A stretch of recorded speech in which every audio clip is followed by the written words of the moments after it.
नमस्कार, आप देख रहे हैं हल्ला बोल टीवी। मैं हूं सुशील कुमार सिंह। बिहार में राजनीति चरम पर है, जहां मुख्यमंत्री नीतीश कुमार ने भाजपा से 3 महीने का समय मांग लिया है।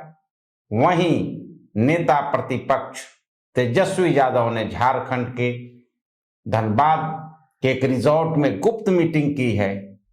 क्या है इसके मायने? इस गुप्त बैठक में क्या हो रहा है, आइए जानते हैं हल्ला बोल टीवी के editor in chief Deepak Sharma से।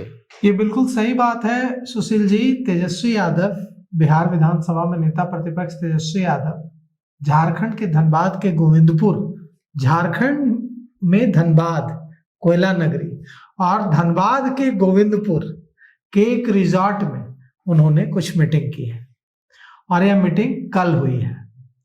और तेजस्वी यादव ने मीटिंग के बाद जब धनबाद के पत्रकारों को इसकी सूचना मिली कि तेजस्वी यादव आए हैं, तो उन पत्रकारों ने भी घेर लिया। तो तेजस्वी यादव ने बातचीत भी की है पत्रकारों से धनबाद में। ऐसा भी नहीं है कि कोई किसी को पता नहीं चला, वे धनबाद पहुंचे और मीटिंग कर ली और निकल गए, ऐसा कुछ नहीं है। तेजस्वी यादव कोलकाता गए थे, कोलकाता से लौट रहे थे, लौटते हुए धनबाद पहुंचे। धनबाद के गोविंदपुर के एक रिजॉर्ट में मीटिंग की कुछ लोगों के साथ, और इस दौरान वहां जब पत्रकार पहुंचे तो पत्रकारों से बातचीत भी की। अब सवाल उठता है कि आखिर तेजस्वी यादव की ये जो मीटिंग है इसके क्या मायने हैं। तो तेजस्वी यादव की नजर अभी भी छीका पर है, दही का जो छीका रखा जाता है ना, वो उस पर है कि टूटे और मौका मिले। तेजस्वी यादव चाहते हैं कि नीतीश कुमार और भारतीय जनता पार्टी के बीच एक बार फिर लड़ाई हो और उनके लिए जगह बने राजनीति में। अब क्या ऐसा होगा? तेजस्वी यादव ने धनबाद के गोविंदपुर में क्या कुछ कहा है हम आपको बताते हैं। तो धनबाद के गोविंदपुर में तेजस्वी यादव ने भारतीय जनता पार्टी पर तीखा हमला बोला है और नीतीश कुमार का बचाव किया है। उन्होंने कहा है कि महाराष्ट्र मॉडल पर बिहार में सत्ता परिवर्तन करने की कोशिश की गई है और जनता को ठगा गया है।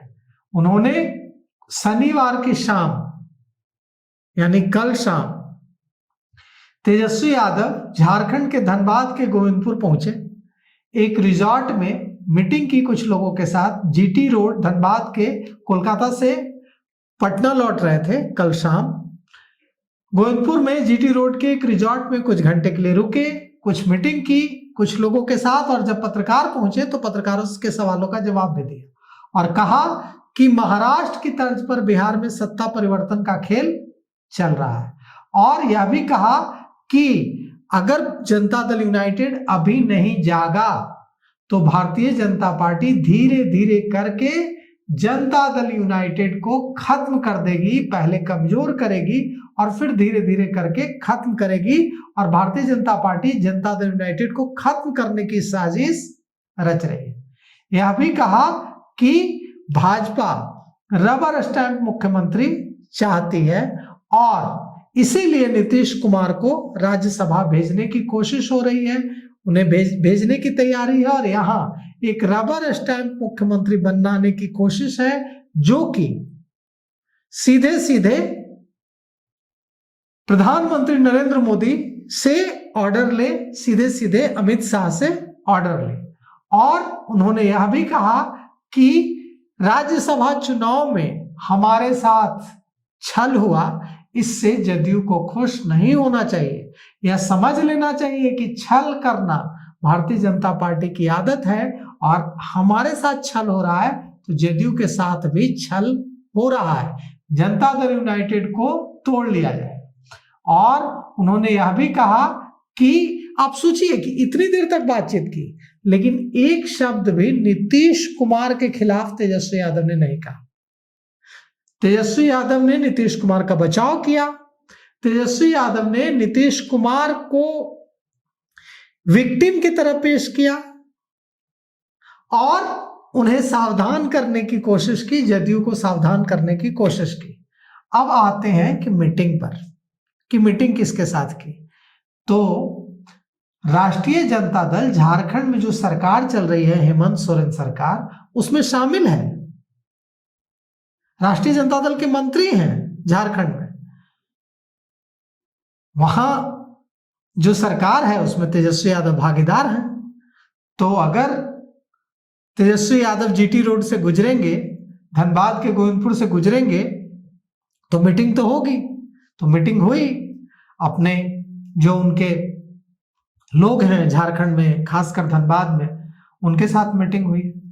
तो क्या अगर 3 महीने का वक्त नहीं दिया भारतीय जनता पार्टी ने, तो क्या जीतन राम मांझी जिस तरह से इशारा दे रहे हैं, जीतन राम की नीतीश कुमार के साथ खड़े हो जाएंगे, ऐसा इशारा गया जी के टनकुप्पा में पूरी तरह से जीतन राम मांझी ने दे दिया है कि अब अगर नीतीश कुमार बनाम बीजेपी लड़ाई होती है तो चिराग पासवान को महत्व दिए जाने से नाराज जीतन मांझी नीतीश कुमार के साथ खड़े हो जाएंगे।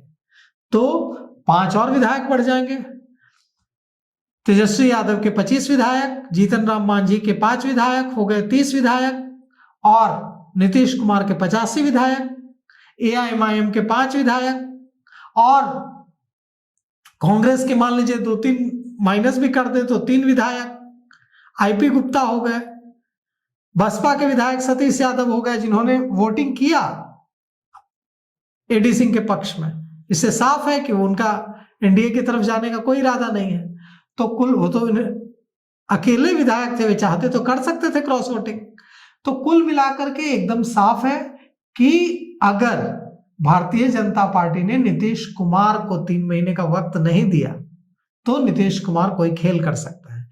लेकिन भारतीय जनता पार्टी की ओर से नीतीश कुमार को मनाने की कोशिश चल रही है कि वे मान जाए। 3 महीने का वक्त देने के लिए भारतीय जनता पार्टी कहीं से तैयार नहीं है, लेकिन भारतीय जनता पार्टी नीतीश कुमार से पंगा लेने के लिए भी तैयार नहीं है, नीतीश कुमार को नाराज करने के लिए भी तैयार नहीं है।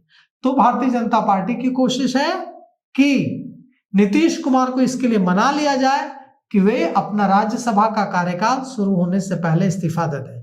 30 मार्च तक तो उनको एमएलसी के पद से इस्तीफा देना ही होगा, लेकिन कोशिश है कि अप्रैल में ही राज्यसभा का कार्यकाल शुरू होने से पहले नीतीश कुमार इस्तीफा दे दें। ऐसी कोशिश है भारतीय जनता पार्टी की, जबकि नीतीश कुमार अप्रैल में जून 3 महीने और मुख्यमंत्री रहना चाहते हैं। क्या हासिल करना चाहते हैं 3 महीने और मुख्यमंत्री रहकर नीतीश कुमार, ये तो नीतीश कुमार जानते हैं, लेकिन निशांत कुमार पूरे फॉर्म में है। क्या नीतीश कुमार की कोशिश निशांत, तेजस्वी, जीतन राम मांझी के बेटे संतोष सुमन, देखिए 3 युवा हैं, निशांत, तेजस्वी और जीतन राम मांझी के बेटे संतोष सुमन। जीतन राम मांझी को भी ये लगता है कि उनके बेटे संतोष सुमन को अहमियत नहीं मिलती है। तो ये जो 3 युवा हैं, तीनों की तिकड़ी क्या कोई गुल खिलाएगी और क्या कुछ बड़ा होगा बिहार में? देखिए क्या कुछ होता है। अब देखते हैं आगे होता क्या है। पहले जीतन राम मांझी, अब तेजस्वी, और कोयला नगरी से जो शुरू से राजनीतिक गलियारों में और सत्ता को लेकर कई बैठकें हुई है, वहां क्या उस बैठक का मायने, क्या बिहार में भी कुछ बड़ा होने वाला है? तो अभी तक के लिए इतना ही। देखते रहिए हल्ला बोल टीवी। धन्यवाद।